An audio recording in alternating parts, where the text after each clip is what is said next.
All right, everyone. Welcome in to the Angler Survey Committee January webinar. Got some great talks lined up. We got 2 talks from Oregon Department of Fish and Wildlife talking about their use of e-Creel harvest estimates. And we also have a talk from Rebecca Krogman talking about some of the practical uses of early planning and human dimensions research. So let's go ahead and get started. Michelle, if you're stop sharing and Sure. Yeah, take it away, Michelle. All right, so if someone could just confirm that you can see my screen. Cool. So I'm going to be talking today about Oregon's electronic licensing system and the derivation of our e-Creel estimator, and that's going to be followed by Brian Riggers, who's going to talk a little bit about our practical applications of how we're using it within the agency. I've been with the agency for about 6 years in the role of biometrician. So what are we actually talking about? So in order to understand the estimator, we need to know what I'm even talking about when I say electronics licensing data and how we can use it to make our management decisions. So in the state of Oregon, all recreational anglers are required to report their salmon and steelhead harvest. And they need to be able to show that to a law enforcement officer upon request. And that's how we enforce things like bag limits and other regulations.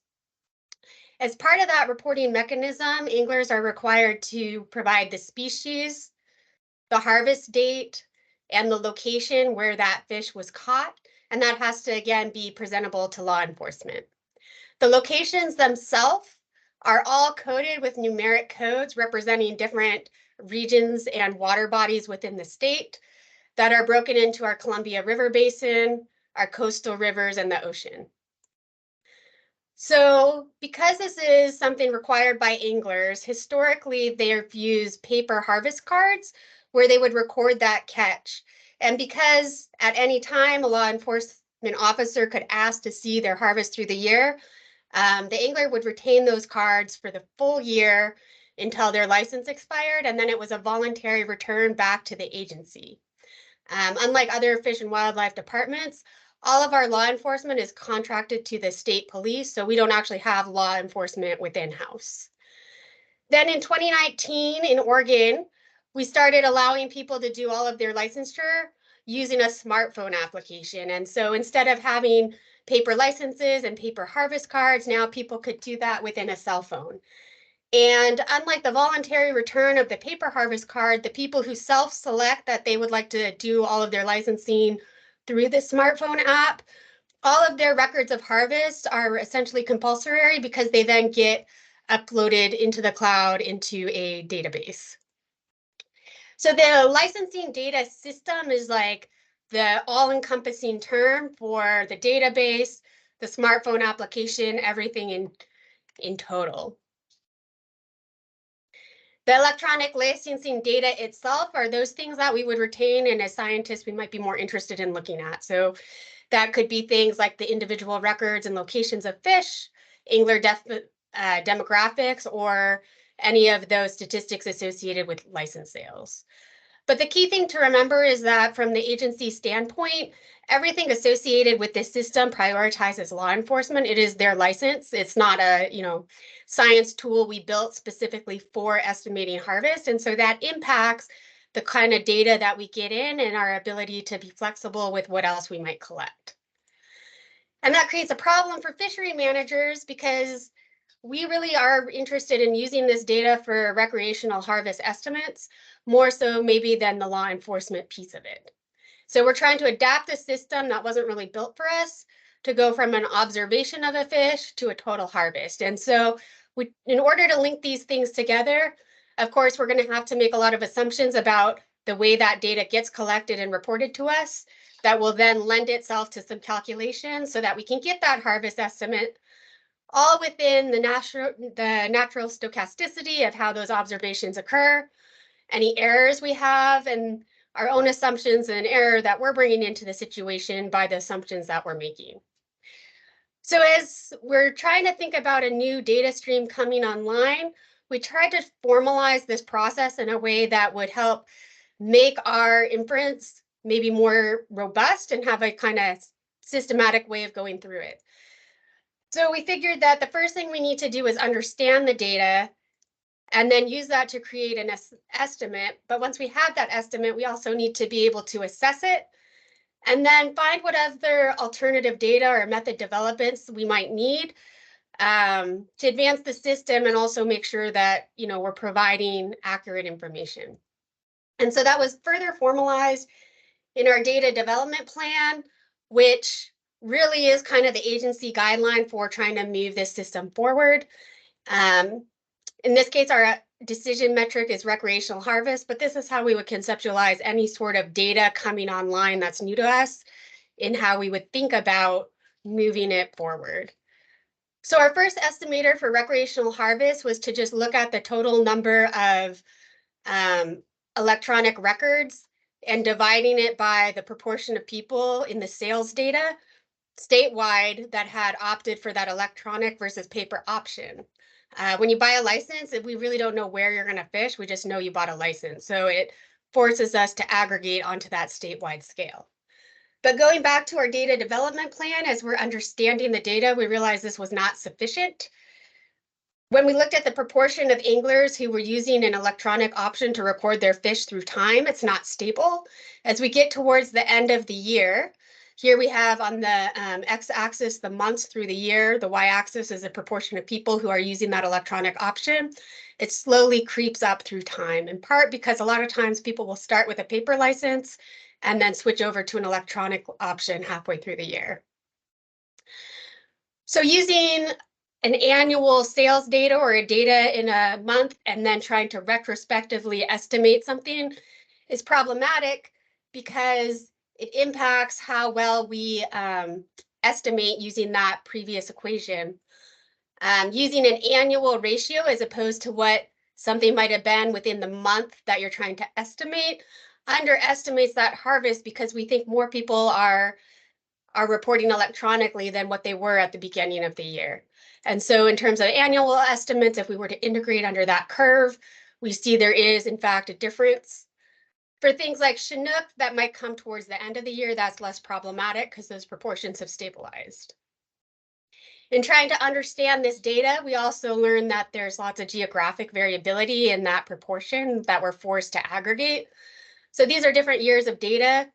The white diamonds are the observed proportion of people on the landscape at a particular water body that use the electronic option, as opposed to that aggregated sales data. And this was not done systematically. We can see we're missing the whole bottom half of that distribution in 2020. So from our original kind of conception of how do you estimate harvest, that question of is this robust, how do we know? Well, we can see that a lot of our assumptions are wrong. But how do we really know if it's robust? Creel data could let us know if we had any, but of course, that's not always an option. It's really expensive. So that sets us up for our paradigm shift, which is to try and develop a new method that might be less reliant on some of those assumptions associated with our sales data. So the e-Creel works under the assumption that our angler goes and they harvest a fish. As soon as they harvest that fish, if they're using the electronic option, they're going to report that fish, be a legal, law-abiding citizen, and it's going to immediately go up into the cloud. That initial act of reporting that fish into our electronic licensing system is the first capture event and the first marking of that fish. We can then put some people on the ground to observe angler harvest. And when they see a fish, they can say, was this fish recorded on our paper option, which is still an option for our anglers, or was it actually recorded in our electronic licensing system? So this would be the recapture event, and it does require a person on the ground. We can put these as actual capture histories if we think about it in a two-step process. Time step one, the fish is initially caught. It's either recorded in our electronic system or on paper. time step 2, it's either seen by a creel surveyor or it's not. And so then we can come up with the entire universe of possibilities for every fish that was harvested. And so we're thinking about trying to estimate harvest. So harvest is our population. So this is the total universe of potential capture histories that a fish could follow if it was harvested. By conditioning all of those on our recaptures, we can then apply this to a multinomial distribution, and which has defined maximum likelihood estimates. Focusing on this bottom one, that provides us with the probability a fish is seen at least once. So then we can look at the total abundance of harvested fish as a function of the recapture probability and substitute in the frequencies of those capture histories as they occur in our data. Using some just general arithmetic, we can simplify this. Now we have the total abundance of harvested fish within those capture histories that we have recorded between our ELS database and our creel surveyors. With some general substitutions, we now have the total number of fish entered by anglers into the ELS system. We have the total number of fish sampled by creel surveyors that were tagged electronically. And then we have the total number of fish sampled by creel surveyors that were tagged electronically. I think I misspoke there for a second.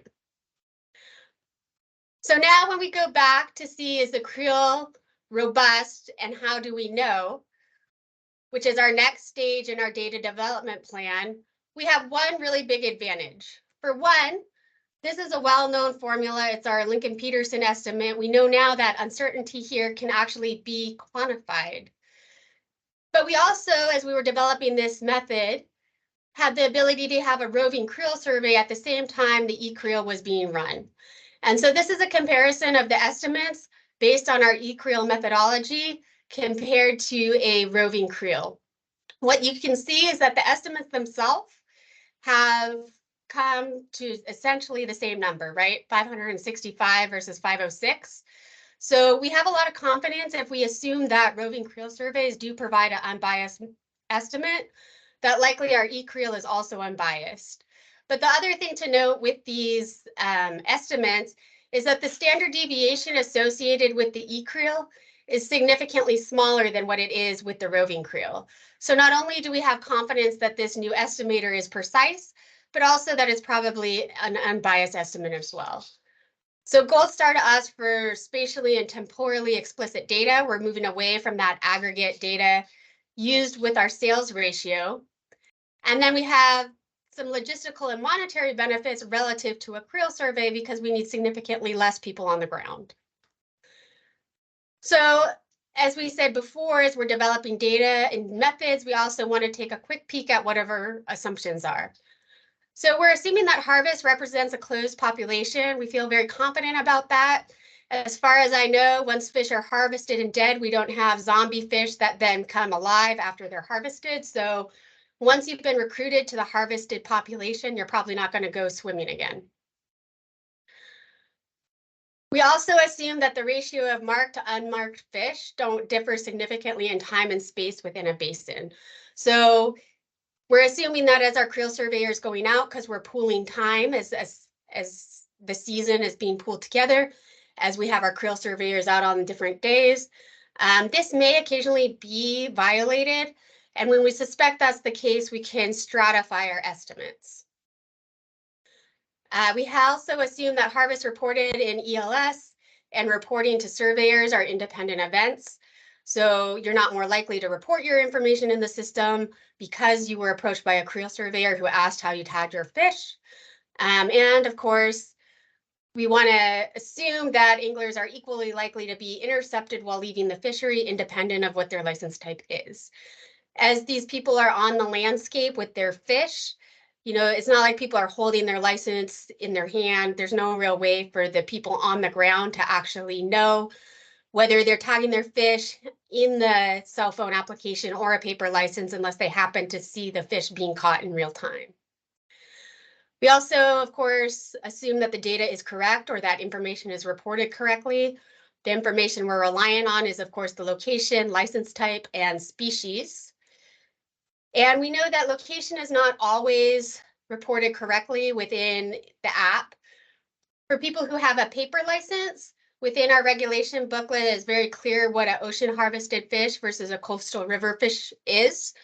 Unfortunately, on the application in the cell phone, people are looking up the name of where they caught the fish, and the colloquial name for some of these locations is actually very similar between ocean and coastal river systems. For example, there is the Salmon River marine code that's called Salmon River, and there's also the estuary portion, which is called Salmon River. So we do know that some of our ocean fish are, or sorry, some of our freshwater fish are misreported into the marine zone. We can correct that if the ocean fishery is closed by just knowing that those ocean fish are actually freshwater fish, but it gets a little trickier if there is a simultaneous ocean fishery at the same time as the freshwater fishery. When those fish are incorrectly marked as a marine fish, that's going to, of course, underestimate the total harvest in the freshwater system because those reports are then missing. So in the last minute or two, because this is a new data system that has just come online, kind of the question of what else can we do with this, which is part of our development plan as we're kind of understanding this new data-rich source. Some of the information in there, we have a lot of information both historically about what anglers have caught in the past as well as where they are now. So we can look at shifts in demographics. Of course, everything in that system is contingent on successful anglers. If you catch and release, you're not going to be in the system because you've not reported any of your fish. We can look at regulatory comprehension. So we can look where fish reported on days when the fishery was closed or locations where the fishery was closed. We can start to look at policy. Some of these water bodies, when we put a new policy in, did the harvest actually change among years? And then because this is run through a cell phone, there's all kinds of options to increase the notifications that go out, include optional surveys. So it's just a new way to access anglers, which kind of goes more into the optional citizen science types of things in data collection that would be outside maybe the scope of this group. So in summary, our ELS data is providing us with a new tool for fisheries management. We have a lot of information coming in, but we don't necessarily understand exactly how to analyze all of it, or some of the systematic maybe biases or patterns there within. The e-Creel is going to provide us with cost-efficient and precise estimates because unlike a creel survey, you don't need nearly as many people on the ground. You're not reliant on pressure counts, which can contain all kinds of bias. But in the end, there remains a lot to learn as we're kind of going through this process. For our acknowledgements, of course, Brian Riggers is the lead on this paper and this method. All kinds of other people within our agency have supported us. And I would move to questions or discussions, but I kind of think maybe we should pause and wait because Brian's talk will probably answer a lot of those questions. And then maybe the two of us together can answer questions at the end of his presentation. So yeah, so that's kind of how we're using it. Yeah, I think that's a good idea. And Brian, we'll let you take it away if you're ready to go.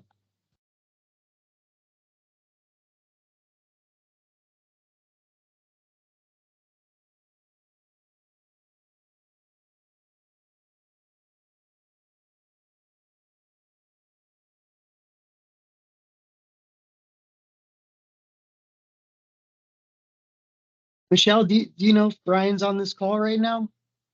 I don't see him on the participant list. Let me send him a quick call. He might have had the time zones confused.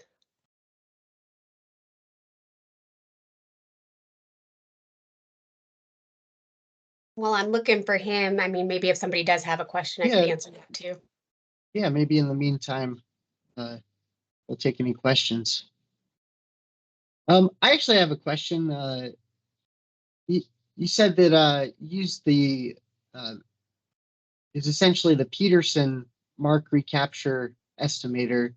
I was wondering if if you considered maybe using another estimator like the Chapman or the Bailey, or uh, or what led you to go with the Peterson estimator?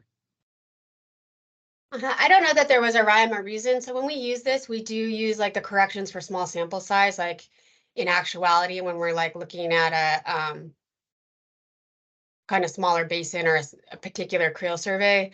But for communication's sake, this is like an easy one to communicate out, but certainly you could extend the methods to any of these other ones, I think. So no real reason in particular. We haven't made like side-by-side comparisons of them or anything. All right. Do we have any more questions? Well, Rebecca, are you on this call? Might. Yep, I'm here. All right. Well, Michelle, if you can try and get a hold of Brian, we'll go ahead and go with Rebecca's talk. Sure, sounds good. And then we can, Brian hops on, we can add him at the end. And Rebecca, if you're ready to go, Sure, I am. Let's take it away. Share my screen. And just 1 second here. This will be a break from the hardcore quantitative stuff, because what I'm going to talk to you guys about today is more of a step back, thinking about human dimensions as a whole new area of fishery science that we want to use as a tool. And this actually integrates really nicely with a book chapter that Dave and I and a couple other people are working on for the next inland fisheries management book. And so that's why I wanted to show it to you guys today, just to kind of help you see where we're thinking of going with the book chapter, and specifically to get your feedback. So, you know, anything that you see you don't like, point it out. Or if you really, really hate it, shoot me an email later. But, you know, we're thinking through ideas of what we really want to cover in a book chapter that is going to go out to fisheries students and everyday fisheries biologists, fisheries managers who are very likely to not have had more than maybe one human dimensions course during their schooling or during their career. And so it's supposed to be kind of a general introduction and just get you thinking about what you need to think of in order to plan well. And and if you saw this talk at AFS, it's pretty much the same thing, just so you know. So hopefully you're not bored. Okay, can everyone see my screen? I can see it. Yep. Good. Okay. All right, so I already gave you an introduction. I'll probably move pretty fast, but the big point that we really want to focus on is that early planning in human dimensions science is essential. And the biggest question is it even the right tool for you to answer your research question? Who are the key players or the target population that you want to learn about? And therefore, which methods might be most suitable to address that question? We also want to point out some of the common challenges and common pitfalls, and I'll give you a couple examples from Iowa throughout. Okay, so let's start with the first question. Is a human dimensions approach actually needed for your situation? And that depends on a couple things. What questions are you actually trying to answer? How are you planning to utilize that information? And how involved do you want the constituents to be in the decision-making process that comes out of it? And so this actually is from a book chapter that I don't know if it just published or if it's publishing within like the next couple weeks or so, but in any case, it's about the angler's role, or just the general constituents, other stakeholders' roles in guiding fisheries management processes. And I would suggest that there is absolutely a place for anglers and other constituents in our management process throughout the entire cycle, but it really, really depends on the fishery. It depends on the government or the management entity and their flexibility and ability to integrate into different parts of the process.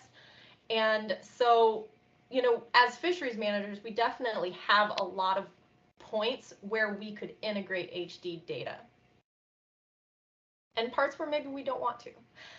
So that said, not every single fishery needs angler input on every step. It would be a nightmare. So the first thing to do really is evaluate the ditches and the road. And one of my friends made that analogy to me, and I thought it was just a really good way of thinking about it. He was talking about walleye protective regulations on a really, really popular lake, and the biology of that fishery sets the ditches. Those are no-go zones where, as a manager, you're just going to say no because it would destroy the fishery, or it would completely eliminate all harvest, and there's a substantial portion of people who want harvest, things like that. And so those are just straight no's.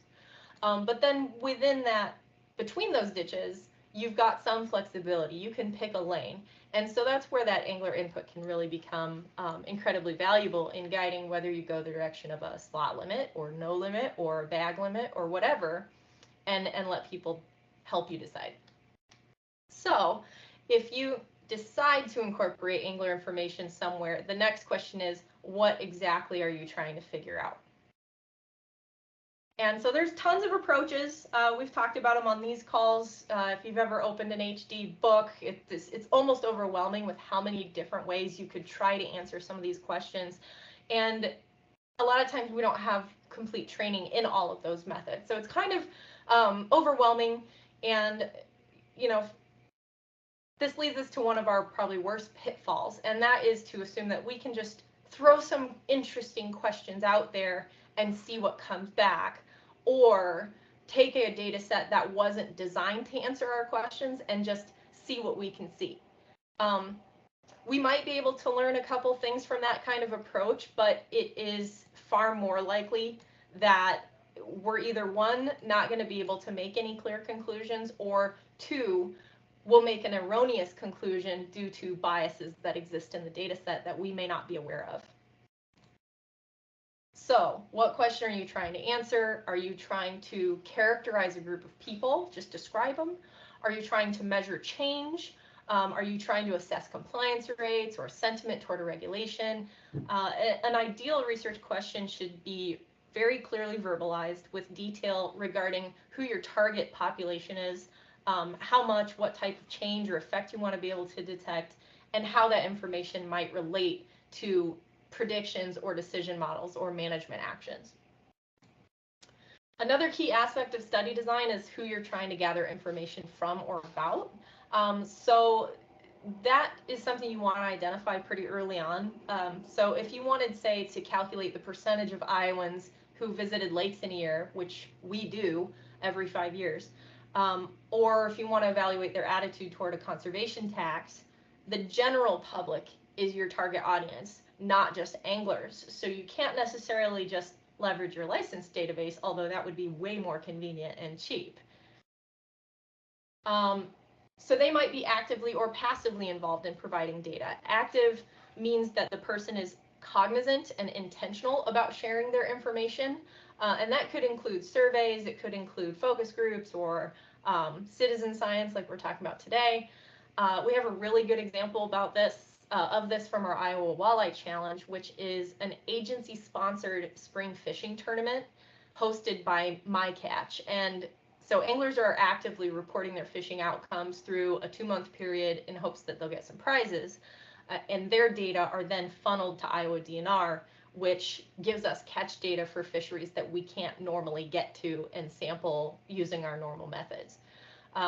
Passive methods garner data through ways that don't directly ask the angler. And so examples of that might be like a sentiment analysis on a fishing forum or a Facebook posts, looking at the text used or the language used or the frequency of some concern popping up.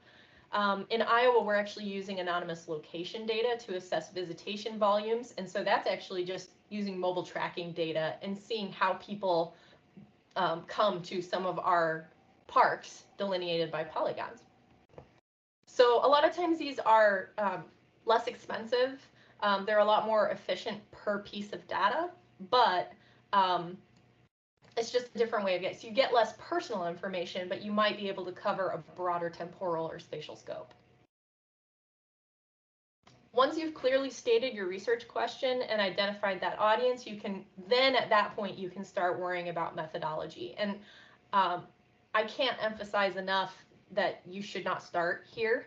You know, your first question shouldn't be, should we do a survey, but rather, what do we want to know? And perhaps a survey is the right way to go about getting that information, and perhaps it's not. So there also could be different methods that are appropriate for your questions. You might have, you know, 3 really viable options, not just one. So this is a figure that we are working on. It's a baby. In fact, I just updated it today. So if you hate it, please let me know. What we really want to get to is, actually, I have a great example for you.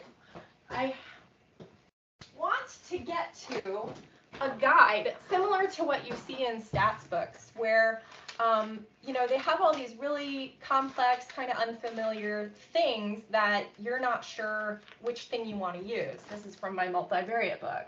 Oh, it's going to blur it out. Of course it is. But, you know, it's got this whole diagram of your thought flow going, okay, what exactly do I need to know? How do I want to go about doing it? And it helps guide you along until you end up on the final decision point of, oh, okay, I guess I need a structured decision model or whatever.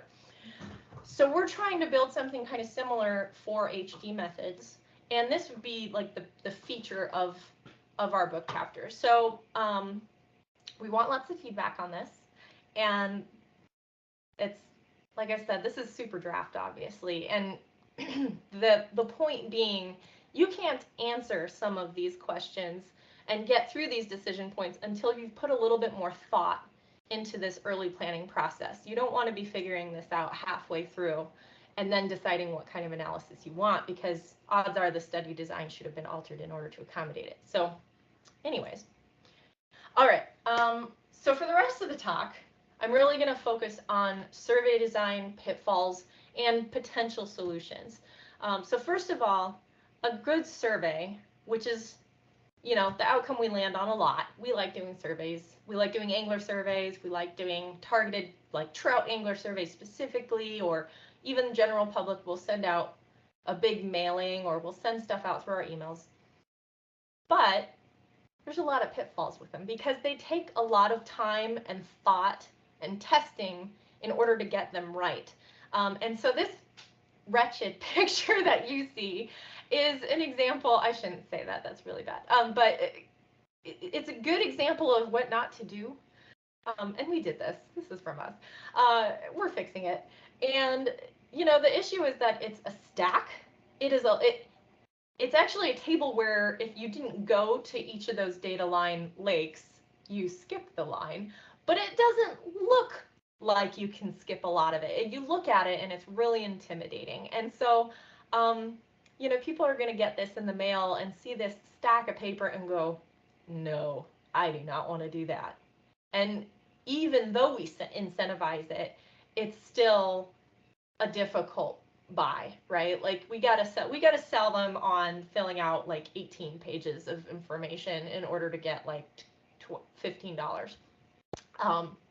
If I got it, I would throw it away. So when designing a survey, you should first consider that survey instrument, that pile of paper or that online poll, whatever that. How is it formatted? Is it paper? Is it electronic? Can you give them the options so they can do whichever they prefer? Can you use skip logic? And that way they don't see that nasty table. They just see, oh, tick, tick, tick, I went here. And then the next pages that follow up on all those detailed questions only show the places that they actually care about.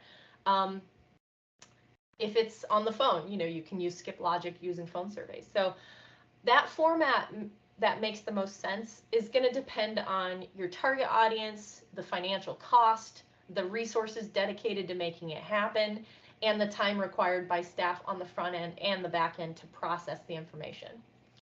And so here's an example of one of our most recent public surveys. It was actually the picture I showed you. It's a general public survey. We did paper for the first 10 years of the study, which began in 2001. And by 2014, we had added an electronic option, which saved us on printing and postage and data entry and made the people who wanted electronic happier.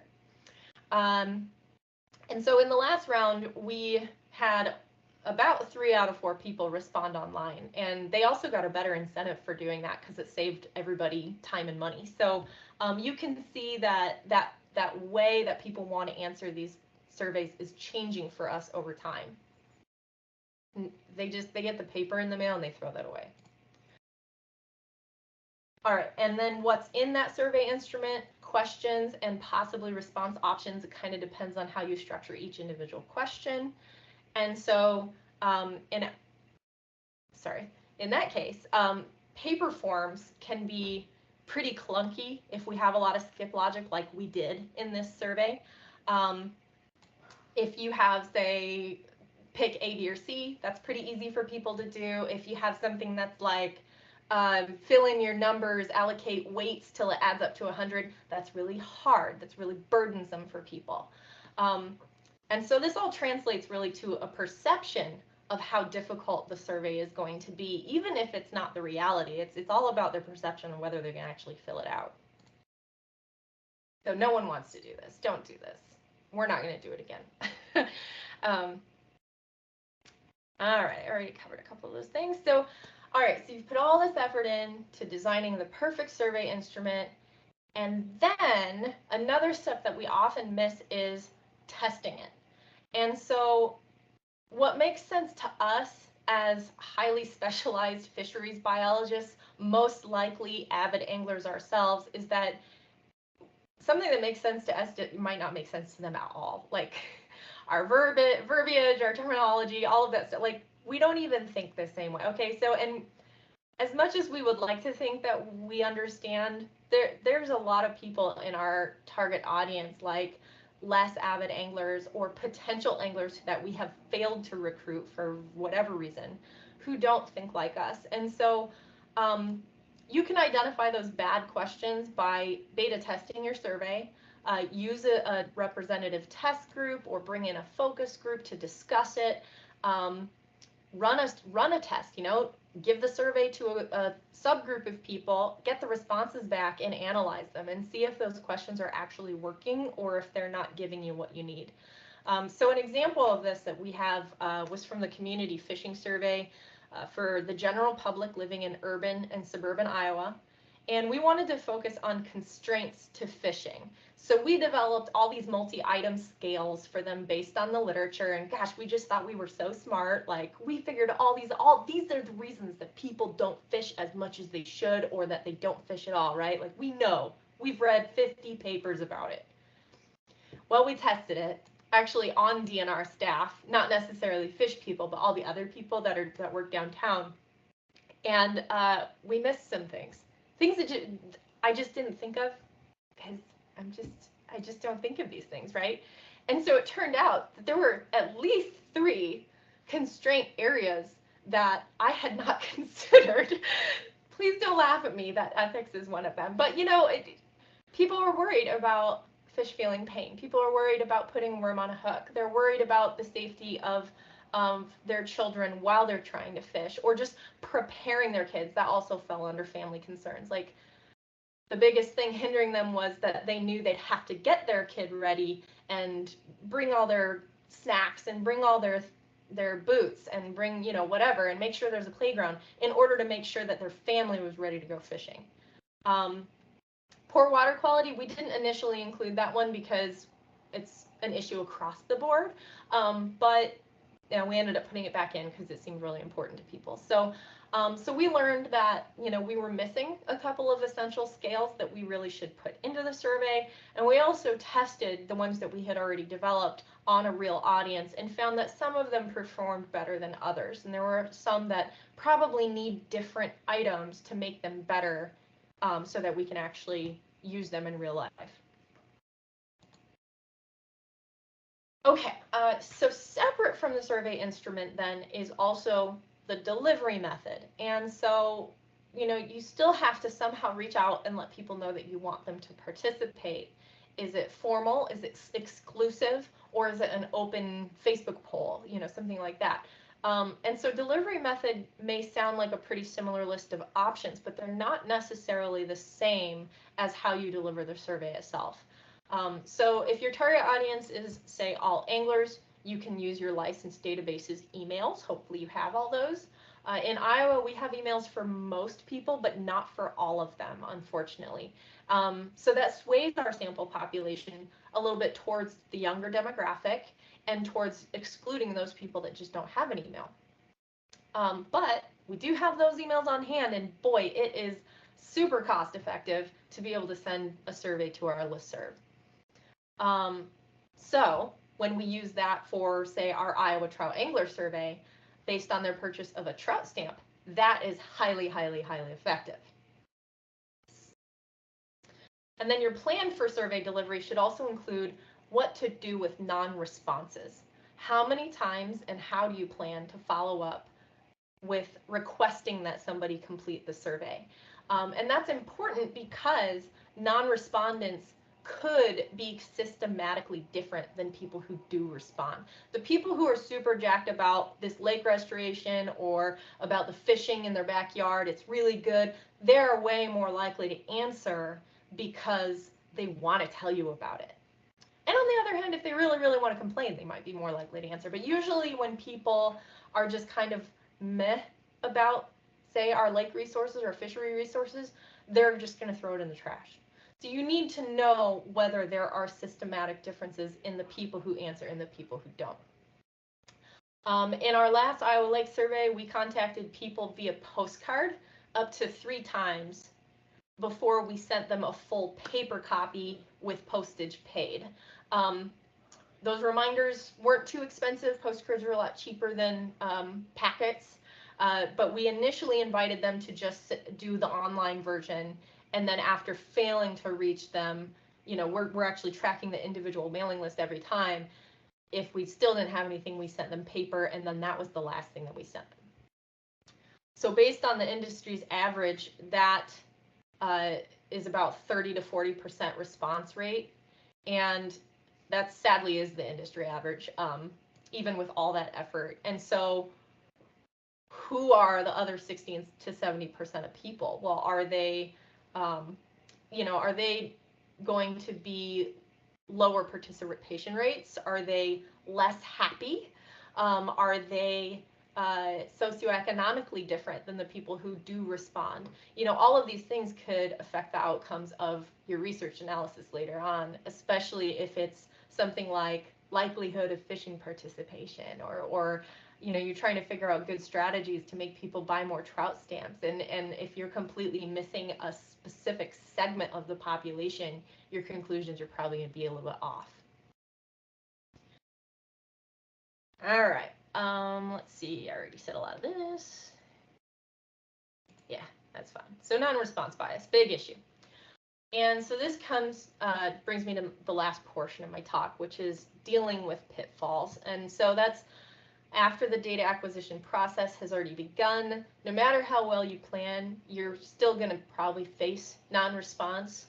And so one way that you can deal with that is response weighting. It can't fix everything, and it still comes with assumptions. But let's just say you have a subgroup that was undersampled, and you know that they were undersampled. One way that you could deal with it is to aggregate them into a larger group that you do feel comfortable with.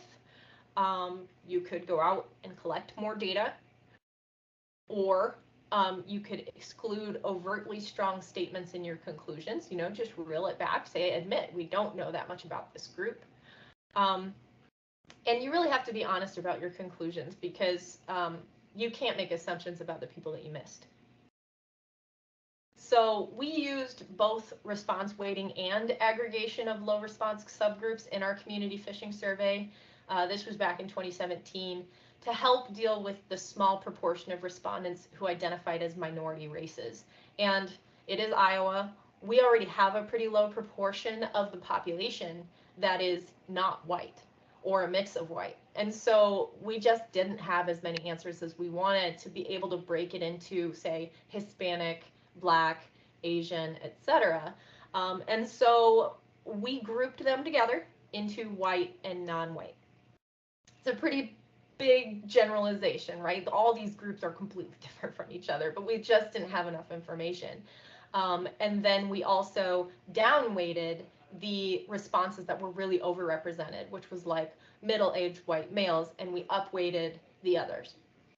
Now, that helps a little bit. It helps us at least learn a little something from the survey we did, but it also highlights some of the weaknesses of our survey. And so when we repeat this survey, which we are planning on doing, we will improve our data set by oversampling neighborhoods that have more Hispanic, Asian, and Black populations so that we can bump up the number of responses that we get from those communities.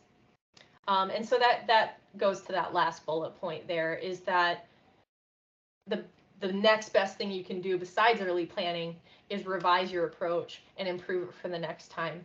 We often repeat these surveys every couple years, and every time we do, we should be trying to make those things better, try to make our targeting better, try to make our reduce our non-response, keep up on what incentivization is absolutely necessary if it's necessary, and like improving those constraints, all of those things you can improve for the next time based on what you learn.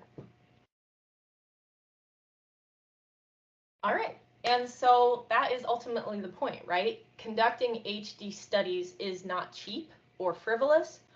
To be really effective, they have to be highly intentional in their objectives and hopefully have a planned injection point in the fisheries management decision-making process, because otherwise, why would we do it? So we really want to collect good data that can be turned into good information for our constituents, about our constituents. And if we only hear from a portion of those people, then the loud ones or the very, overabundant ones versus all the underrepresented ones, we might miss opportunities to engage new people into fishing. And that's oftentimes the big R3 goal that we want. So that's pretty much it. I'll bring it back to the first slide and just make one more point. We are all, most of us on the call here are fisheries biologists. We're pretty comfortable with biota. We're comfortable with habitat and water chemistry and things like that. But that third component of fisheries is people. And so many of us have had great physical science training, but didn't have a lot of access to HD training or social sciences. And so the goal of our book chapter is to bring a lot of this stuff into a place that's attainable for us when we're trying to make practical decisions on the ground and just do better planning. And so we really want feedback on this.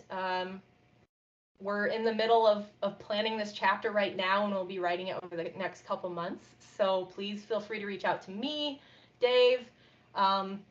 Those are the only two I'll mention right now, but we're on the author group, so just reach out to us if you have any comments whatsoever, and I will leave it on this figure so that you can think of all the things you hate about it and tell me. And with that, I will take any questions. All right, yeah, we're running a little behind here, so we'll take one question if we have it, and if there's any more, we just throw them in the chat and Rebecca can answer those.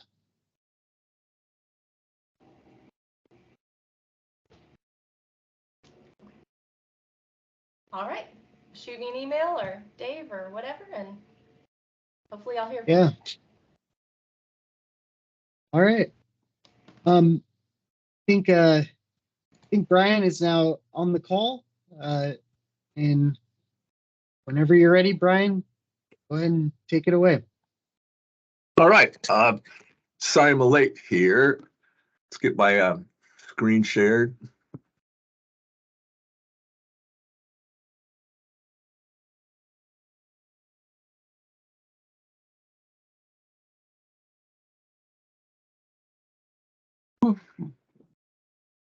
Are we seeing my screen yet?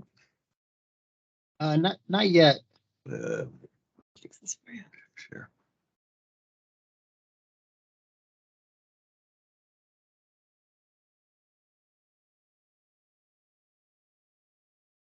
Yep.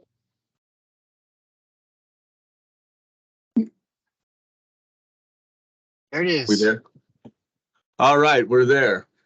Again, apologize for being late here. So further ado, I will just get started. What I'm going to talk about is the e-Creel that was developed by Michelle Jones and myself. But what I'm going to roll into kind of as a part two of what you heard from Michelle, are more or less, I'll touch on a little bit of the mechanics, but I'll try to stay away from the technical stuff so much, and really focus on like the current applications and kind of potential and future innovations, in hopes that people can kind of think of this method as future techniques and what can be moved forward for management of various species of fish management. So you've probably seen from Michelle the paper that we wrote. This is kind of the framework for what I'm going to discuss here, but also get into some of the details of what can be gained from an e-Creel, the error that occurs and how to deal with that. And again, I'm trying to get into past and future innovative ways to use an e-Creel, and in particular, what we're researching now is an expansion. So what we're doing now as part of the Pacific Salmon Treaty is using an e-Creel to provide a model with harvest estimates in what we call our index basins. And so these black basins right here, the Elk and the Salmon River, those are exploitation rate basins. So those are basins that we always do or have always done anyway since the new treaty came about in 1998.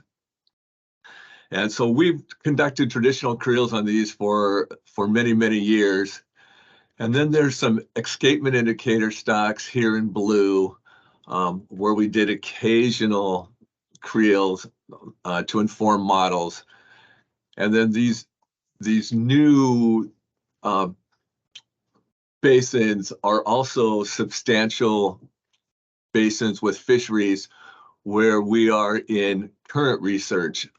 So essentially, the goal here, the objective here, is to someday and someday soon be able to provide estimates of harvest, precise estimates of harvest along the entire coast of Oregon. That's for Chinook salmon.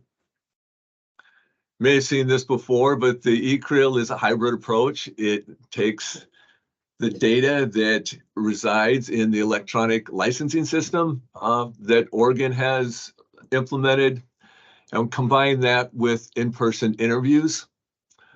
Essentially, the objective is to intercept as many successful anglers as possible, or intercept as many fish as possible, is essentially the way I look at that. One of the primary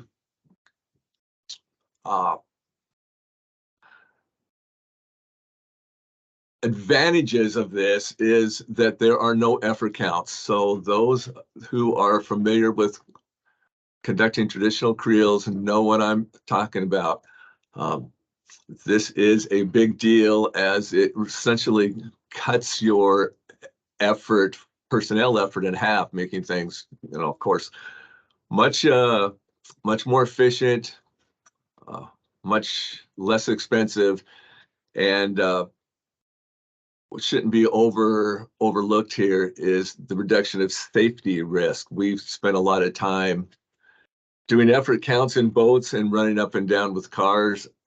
That has been eliminated. So one of the main factors of an e-Creel isn't that there are no effort counts to be conducted.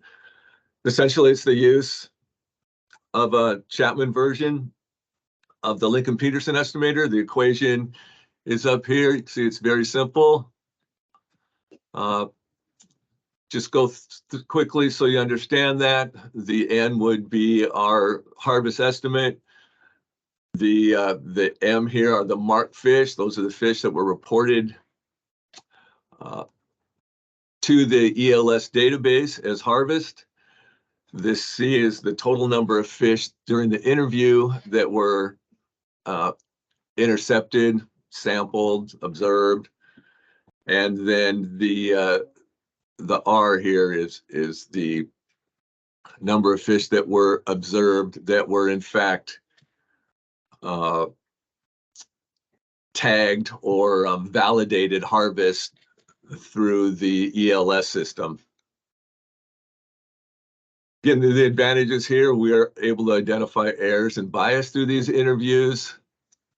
In this system, what we have been able to do also is to assess management impacts. For instance, if they close a fishery or reduce a fishery, using e-Creels in other basins allows us to assess those impacts from a closure, the impacts to other basins, particularly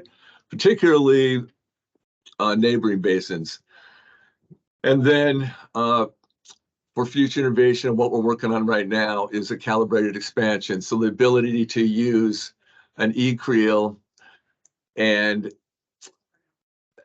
essentially take that ratio of tagged fish and non-tagged fish that were validated through the ELS, and plus those that were validated in the traditional paper method, and be able to use those ratios and expand them into other basins.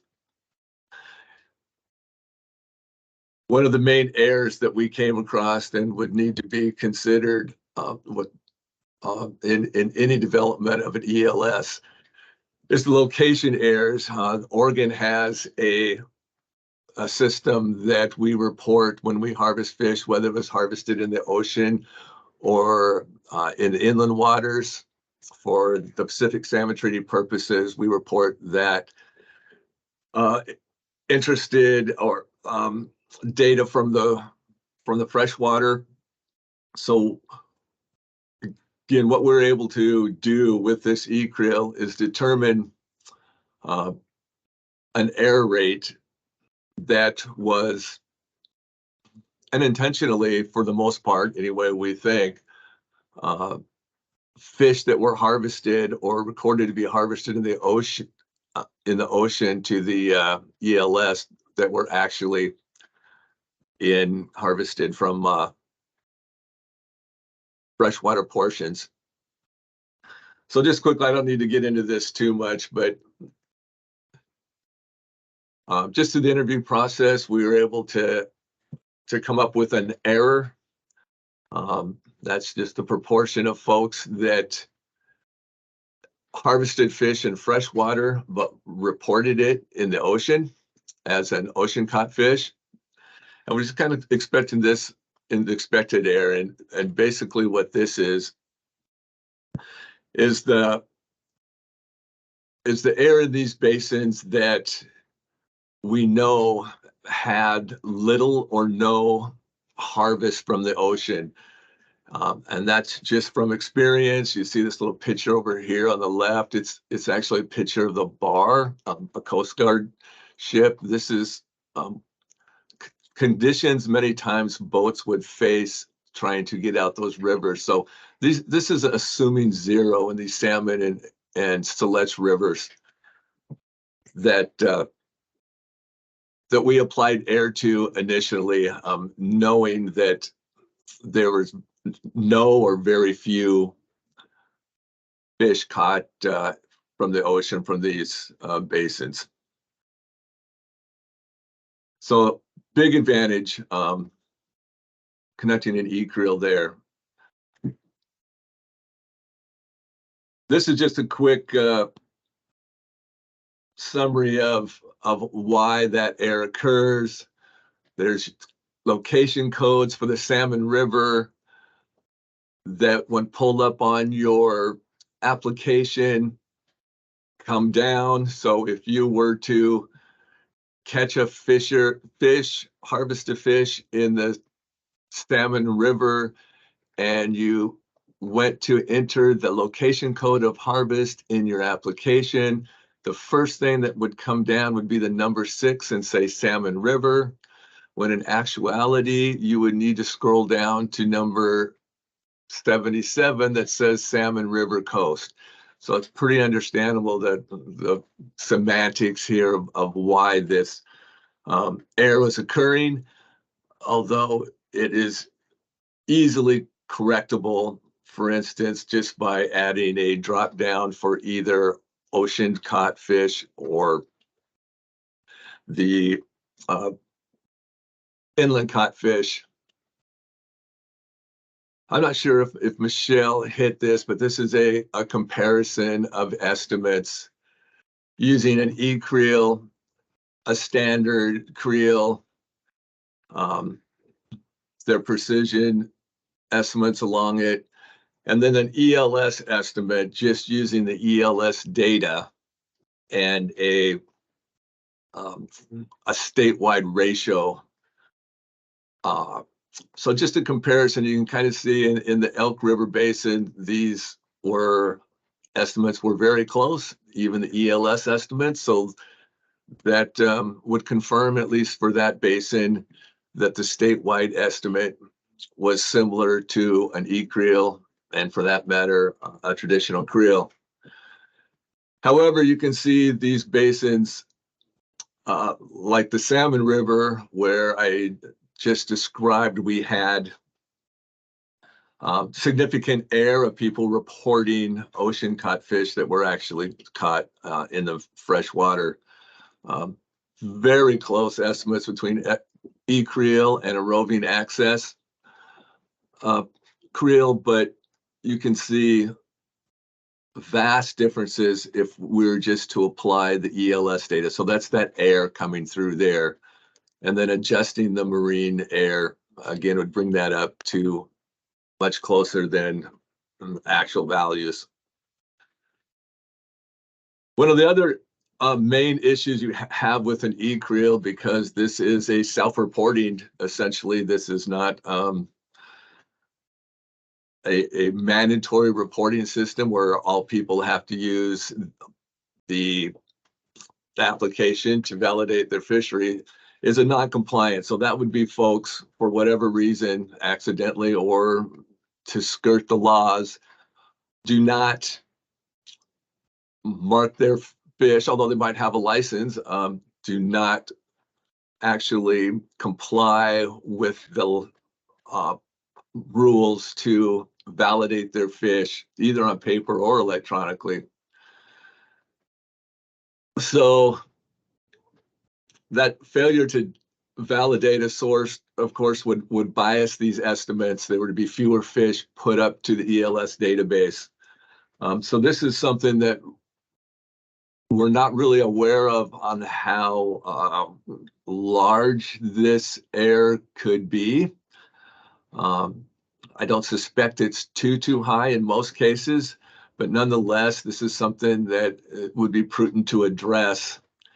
And about the only way we have to do that is with the Oregon State Police, who will occasionally do a sting type operation where they will watch anglers catch fish, and then, because the rules are you validate immediately, catch them either right at the docks or sometime after the fish has been landed. And here's some of the data they sent us, essentially calculated out to be a 9.5% non-compliance rate. In the Silettes, we also just kind of ask questions and to get to a non-compliance rate without being, because we're not law enforcement, without being too invasive. And we came out with as a 10.7% non-compliance rate. So we do have ways to get at that. And probably should be, because we have those ways, that's something that would have to be included into a regular design, essentially, to be sure to assess that bias.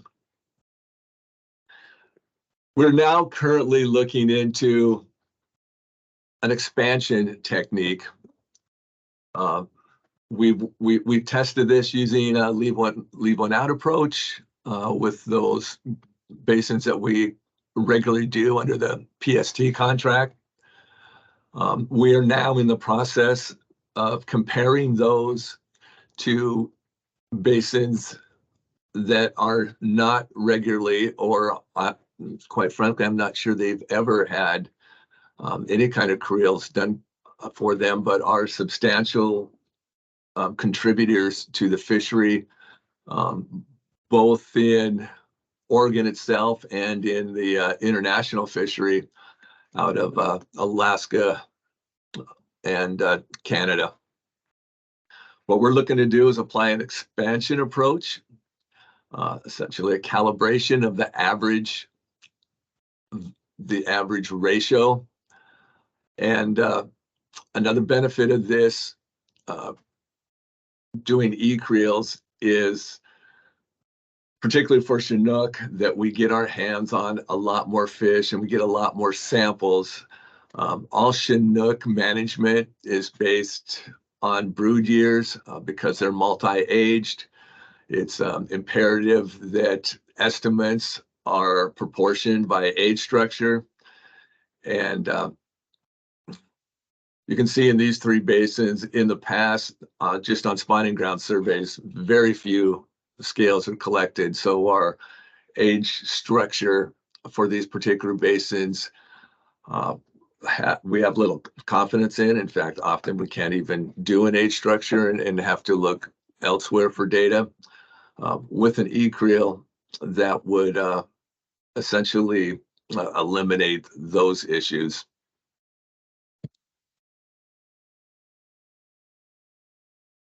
So if we were able to validate this calibration estimate, it would allow us to get fairly precise or relatively precise estimates of harvest for all of Oregon's river basins. That is essentially the goal.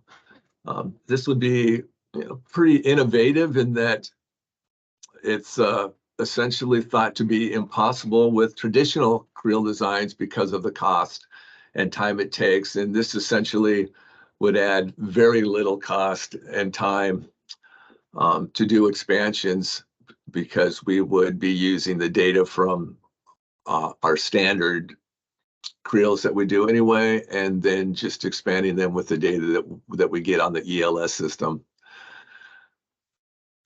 Part of that process would be centered in education and the study to assess regulation changes. I kind of mentioned before, we did this in 2023. We were asked to do this.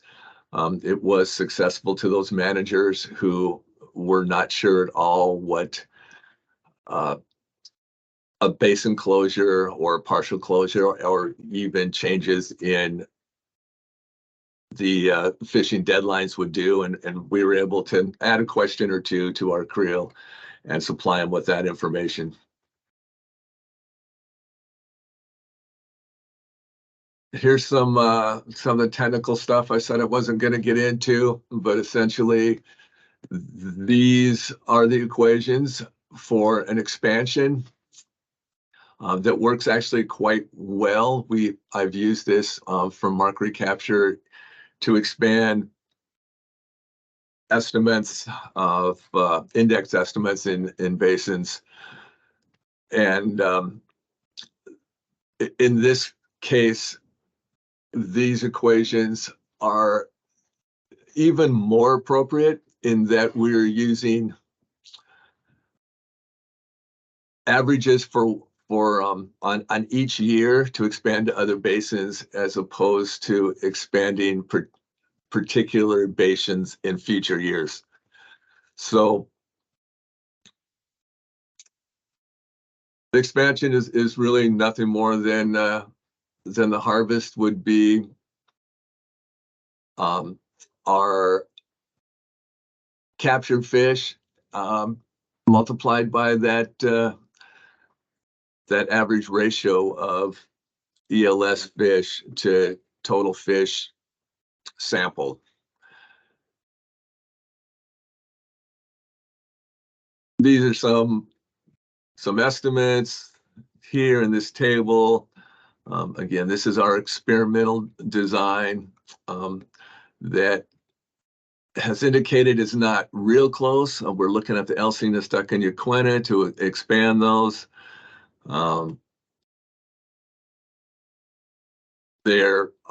We believe there's some air or bias associated with these, so we'll be looking into that for another year, but I fully suspect that we will get there at some point.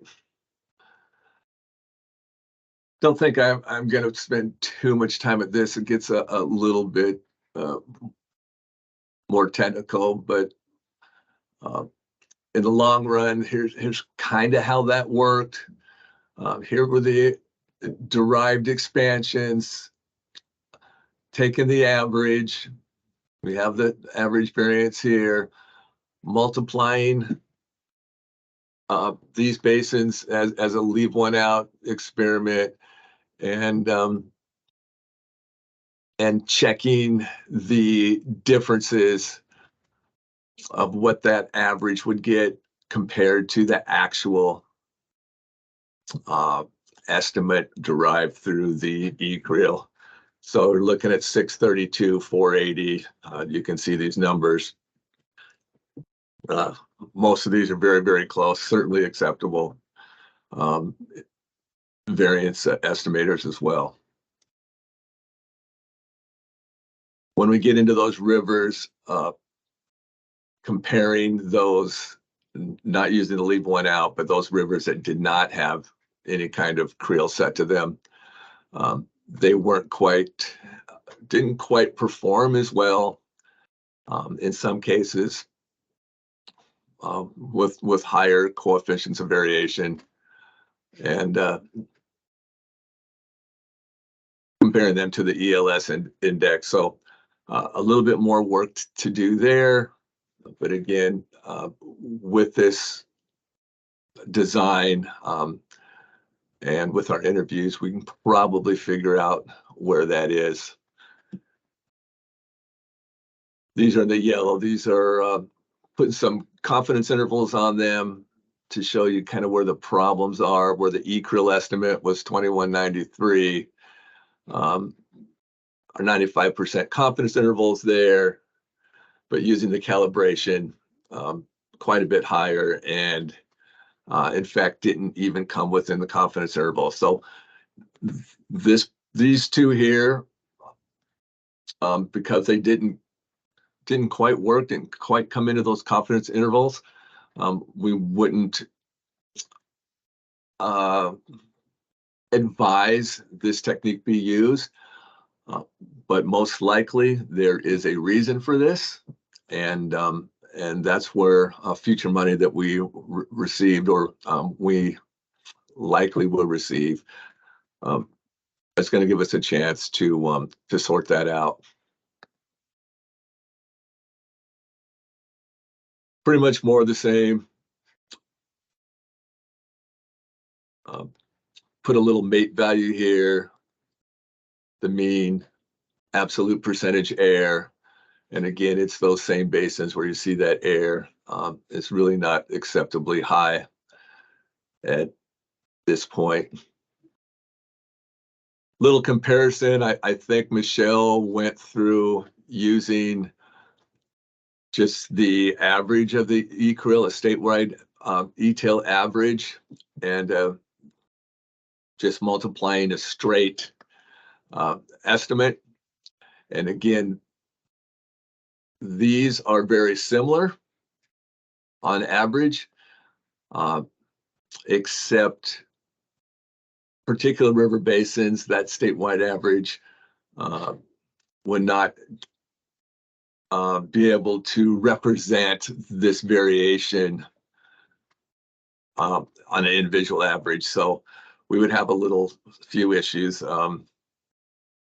with that, especially calculating the variance on that. So that's all I have about the e-Creel, other than hopefully to encourage those to pursue this. We mentioned this as a gold standard, and what I mean by that is that I will never, after now 25 years of conducting traditional creels and designing them and having to monitor all the bias in it just for that. This is much, much simpler. I will never go back to doing an e-Creel.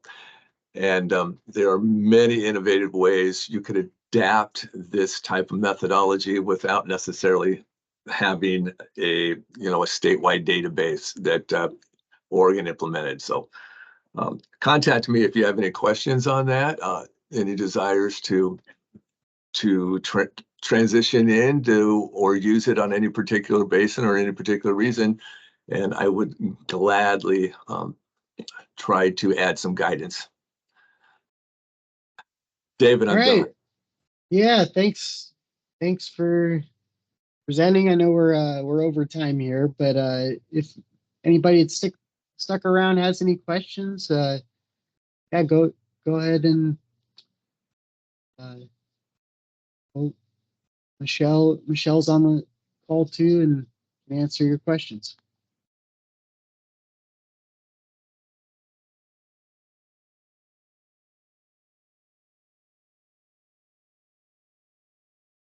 Yeah, go ahead, Katie. Yeah, so I had a question for the folks still on the call. Thank you for listening to Brian and Michelle, and thanks for inviting us, David.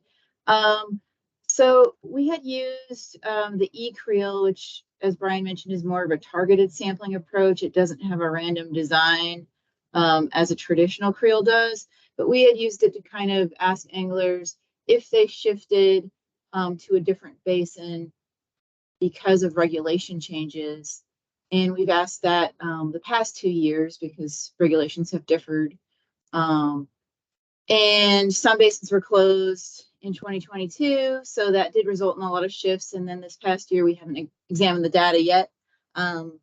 We have some basins that still have fisheries on them currently. But what's the appropriateness, I guess I'm wondering, of trying to examine opinion or angler behavior changes when we have such a targeted sampling? Like our approach is to get as many harvest interviews as possible because the primary focus is the e-Creel.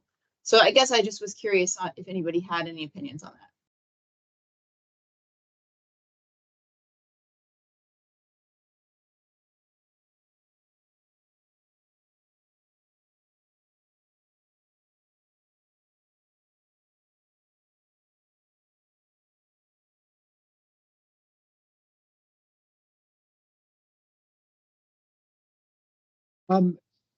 Katie, can you give a short, just re-ask the question, just really yeah, quickly, sorry about that. That might have been my rambling thoughts. So the e-Creel is like a targeted sampling where we're attempting to get the most harvest interviews possible. So we're primarily focused on a few boat ramps where we're going to get a large number of harvest interviews, as opposed to like the traditional creel where you're going to stratify it based on weekday or weekend or different basins or boat ramps. It's there's no, I guess the design of an e-Creel isn't as random. So what's the appropriateness when we're trying to say evaluate like angler behavior, angler opinion questions, given that our sampling design is so targeted?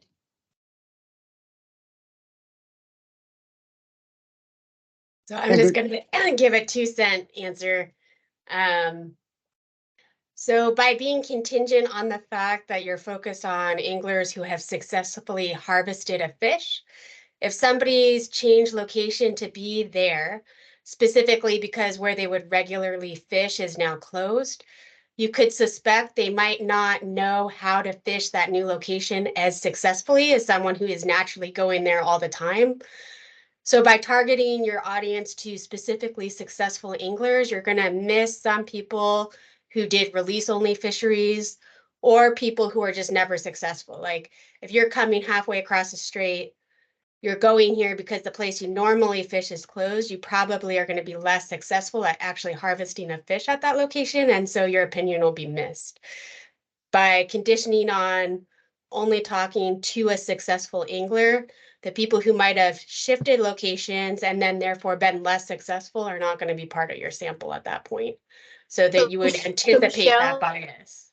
So Michelle, we do interview all anglers, like whether they're successful or not. It's just that we're targeting certain boat ramps based on the probability that we'll get a large number of harvest interviews. So we will ask somebody who hasn't actually harvested a Chinook these questions sometimes. So anyway, yeah.